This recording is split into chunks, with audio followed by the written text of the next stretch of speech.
খেলাম কাঁচা ডিম দিয়ে, আর এখন নাকি সবাই বলে সিদ্ধ ডিম দিয়ে মেয়োনিজ তৈরি করা যায়। এটা যদি সত্যি হয় তাহলে সত্যি সত্যি একটা ইতিহাস সৃষ্টি হবে। এই রেসিপিটি যে বানিয়েছে তাকে যদি সামনে পেতাম, বাকিটা ভিডিওর শেষে বলবো।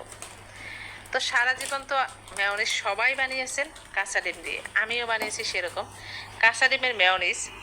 খেতে যদিও মজা, কিন্তু মনের মধ্যে কেমন যেন একটা খুঁতখুত থাকতো, কাঁচা ডিম খাচ্ছি, আবার এর মধ্যে কাঁচা ডিমের মধ্যে এত বেশি তেল ব্যবহার করা লাগতো, আর এটাতে নাকি তেল একদম কম লাগে। তো ভাবলাম এটা যদি সত্যি হয় তাহলে আর কখনো কাঁচা ডিম দিয়ে মেয়োনিজ তৈরি করবো না, সিদ্ধ ডিম দিয়ে করব। তো ওই যে সবার কথা মতো আমিও ট্রাই করতে চলে আসলাম, 2টা সিদ্ধ ডিম নিয়ে নিলাম। এটাকে সুন্দর করে সিলে এখন একটা ব্লেন্ডারে জারের মধ্যে দিয়ে দিলাম। দিয়ে এর মধ্যে এখন একটা স্লাইস মানে 1 চা চামচ একটু বেশি হবে লেবুর রস দিয়ে দিলাম। তারপরে 3-4 চামচ গুঁড়ো দুধ দিয়ে দিচ্ছি।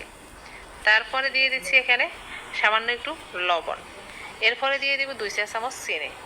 চিনিটা দিয়ে তারপরে এখানে দিয়ে দিচ্ছি জাস্ট 2 টেবিল চামচ পরিমাণ সয়াবিন তেল। আর আগে কিন্তু 1 কাপ পরিমাণ সয়াবিন তেল দিয়ে দিতাম একটা ডিমের সাথে, ভাবা যায় তেল আর তেল। এবার হচ্ছে এটাকে একটু ব্লেন্ড করে নিলাম। একটু ব্লেন্ড করে নেওয়ার পর অবস্থাটা ঠিক এমন হয়েছে।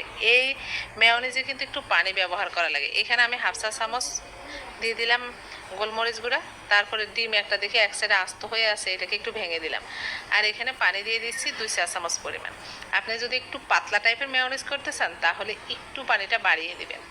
তো এই যে আবারও হচ্ছে সুন্দর করে এটাকে ব্লেন্ড করে নিচ্ছি। তো ফাইনাল লুক দেখে তো আপনাদের চোখ পুরো ছানা বড়া হয়ে যাবে, যেটা আমার হয়েছে।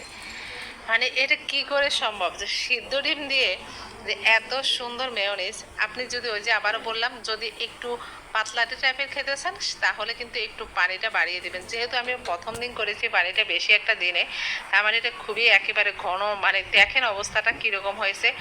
আর এটা খেতে তো এত মজার হয়েছে কি বলবো। আর মানে এটা আগের মানে আগে কাঁচা ডিমের মেয়োনিজ তো কোনো কিছুর সাথে খেতাম, এমনি খেতাম না, কখনো মুখে দিতাম না, মানে ওই রুচিটাই হতো না। আর এটা আমি আঙ্গুল দিয়ে যে কয়বার খেয়ে নিয়েছি কি আর বলবো, মানে এত সুন্দর। আর এটার থিকনেসটা দেখেছেন কত সুন্দর। মানে আরেকটু পানি ব্যবহার করলে একটু আরেকটু পাতলা টাইপের হতো। তেল এটার মধ্যে সবচেয়ে বড় কথা হচ্ছে ডিমটা কাঁচা না, আর হচ্ছে তেলটা কম লেগেছে। আর এটা খেতে অসাধারণ হয়েছে।